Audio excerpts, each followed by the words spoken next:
Hello viewers, আশা করি সবাই ভালো আছেন। আমি ভালো আছি। আর আরেকটা ব্লগ নিয়ে আজকে চলে এলাম। তো আজকে সকালে যে করব, মানে নাস্তাটা বানাবো, তো একটু ইচ্ছা হলো যে একটু ভিডিও করি, আপনাদের সাথে একটু শেয়ার করি আর কিছু কথাও বলতে থাকি ভিডিওতে।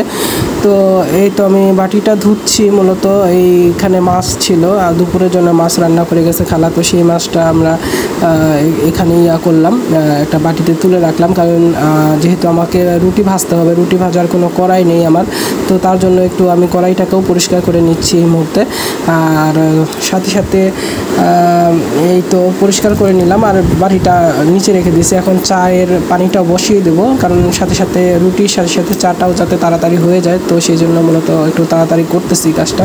তো সকালবেলা আসলে আমার মেসে আসলে আমার যে রুমমেট আছে সে তো অফিসে চলে যায়, তো সেই জন্য আসলে সে বের হওয়ার পরে তারপরে আসলে আমি রান্নাঘরে ঢুকে কাজগুলো করতে পারি, কারণ তার সকালে ব্যস্ততা থাকে যার জন্য। তো সকাল 9টার আগেই তাকে বের হয়ে যেতে হয়, তারপরে 9টার পরে আসলে এই রান্নাবান্নার যে কাজগুলো। তো এখন একটু সেরকম অসুবিধা হয় না, কারণ হচ্ছে যে গত গভর্নমেন্ট থাকা অবস্থায়, মানে আগের যে সরকার ছিল সেই সরকার থাকা অবস্থায় গ্যাস একদমই পেতাম না। বিশেষ করে গ্যাসের যে চুলা আমাদের, সেখানে গ্যাসের চাপ একদমই থাকতো না। তো এখন মোটামুটি ভালোই চাপ থাকে, সারাদিনই প্রায় গ্যাস থাকতেছে, গ্যাস নিয়ে সেরকম আর কোনো প্রবলেম নাই। তো এখন আমি একটু ডিমটা একটু ফেটিয়ে নিলাম, তো ডিমটা ফেটিয়ে নিচ্ছি। তার মধ্যে দেখি এই রুটিটা আমি আজকে তার কাছ থেকে শুনে নিলাম যে কীভাবে রুটিটা করতে হয়, বানাতে হয়। তো এর আগে কখনো রুটি ওইভাবে ভাজিনি, গতদিন আসলে আপনাদের সাথে শেয়ার করতে গিয়েও আসলে ঠিকমতো ভাজতে পারিনি রুটিটা, যার কারণে আসলে নষ্ট হয়ে গেছিলো, ঠিকমতো ভাজাও হয়নি রুটিটি। আর এই তো আজকে একটু তেলটা কড়াইয়ে দিয়ে আমি কড়াইটা একটু নেড়ে করে দিলাম, মানে একটু জাস্ট ছড়িয়ে দিলাম তেলটা। তো এখন এই তো রুটির এক পাশের একটু কাবারটা তুলে আরেক পাশ, মানে কাবার সহ আমাকে এখানে চাপা দিতে হবে। এটা যে প্রসেসটা, ভালো ঠান্ডা লেগে গেছে কদিন যাবত আসলে, ওয়েদার চেঞ্জ প্লাস কালকে একটু বৃষ্টিও ছিল, বাইরে বের হয়েছিলাম, তো হঠাৎ করে বৃষ্টিতে ভিজে গেছি। সন্ধ্যার পরে একটু বাজার করতে গেছিলাম সেই সময়, তো একটু ঠান্ডাও লেগে গেছে। আর এই তো এক পাশটা আমি রুটির কাবারটা সরিয়ে দিলাম, এক পাশ আর ওপর পাশটা তেলে এটা ভাজা হচ্ছে। এই দেখেন তেলটা মনে একটু বেশি পড়ে গেছে আমার যেমন হচ্ছে। আর এরকমই। আর আমাদের মেসে আসলে নতুন একজন মেম্বার উঠলো আজকে, সে আমার চাচাতো ভাইয়েরই বন্ধু, মানে ভার্সিটির বন্ধু, সেই হিসেবে পরিচয় তাদের।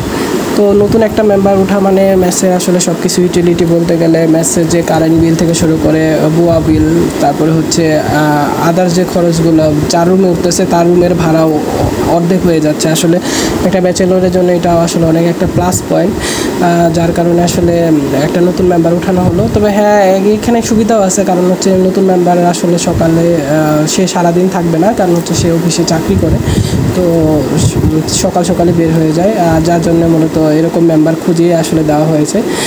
আর এই তো ডিমটাও দিয়ে দিচ্ছি কড়াইয়ে। ডিম আর পরোটাটা একসাথে ভাজলে একটু সুবিধা হয়, যে তেলটাও বেঁচে যায়, প্লাস হচ্ছে যে ডিম আর পরোটা একটা কম্বিনেশনের যে খাওয়া, রোলের মতো একটা খাওয়া যাকে বলে আমরা, তো সেরকম খাওয়াটা আমি রোল বানিয়ে খাই না, আমি জাস্ট ডিম আর পরোটাকে একসাথে ভেজে খেয়ে থাকি মূলত। তো এই তো ডিমটাও দিয়ে দিয়েছি, পরোটার উপরেই দিয়ে দিলাম। আর এদিকে আমার চাটাও প্রায় হয়ে এসেছে, চাটাও আমি কড়াইয়ে দিয়ে দিছি চাপাতি সহ।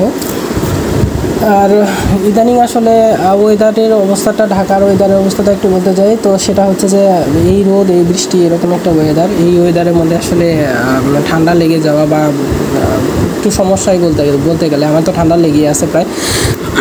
আর রিসেন্ট পেপারে পড়তেছি যে ডেঙ্গুর প্রকোপটা অনেক বেড়ে গেছে। তো আমি একদিন গত একটা ভিডিওটা আপনাদের সাথে শেয়ার করেছিলাম ডেঙ্গুর প্রকোপ সম্পর্কে ঢাকাতে, সেই জন্য বলেছিলাম যে মশারিটা নিয়ে ঘুমানোর জন্য।